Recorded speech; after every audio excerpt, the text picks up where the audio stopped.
Sõlmed on hoone osade liitekohad, ükskõik mis kujul nad esinevad. Naljaga pooleks võib öelda, et kõik, mis ei ole detailitu sirge sein, on sõlm. Kui alustad projekteerimist, siis millele tuleks sõlmede lahendusel tähelepanu pöörata ja millised üldse on hästi lahendatud liitekohad?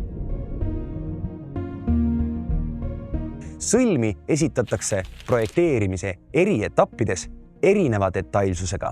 Eelprojektis on need pigem lihtsad skeemid, mis näitavad üksnes põhimõttelisi liitumiskohti ja annavad ettekujutuse lahenduse üldilmest. Nendel joonistel eristatakse tingmärkidega tarindid, mida säilitada, mida lammutada ja ehitada ning milliseid materjale kasutada. Põhiprojektis muutuvad joonised põhjalikumaks. Seal esitatakse sõlmejoonistel täpsem tehniline lahendus, mis sisaldab ristlõikeid, profiile, liiteid, olulisi nõudeid materjalidele ja viimistluse lahendust. Põhiprojekti alusel saab hinnata planeeritava lahenduse kvaliteeti ja maksumust. Tööprojektis jõutakse aga kõige detailsema tasemeni, kus on välja valitud konkreetsed tooted ja materjalid koos mõõtude ning kinnituslahendustega nii, et ehitaja teaks täpselt, kuidas tööobjektil ära teha.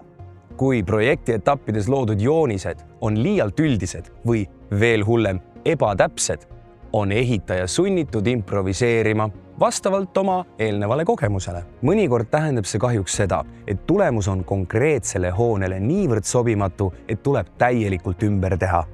Eri etappides loodud põhjalikud joonised ongi just sellepärast nõutud, et sääraseid halbu üllatusi vältida. Enne ehitustööde alustamist kontrollib projekti üle Muinsuskaitseameti nõunik ning ehituse ajal on muinsuskodu omanikule abiks muinsuskaitseline järelevalve, kes joonised omalt poolt üle kontrollivad.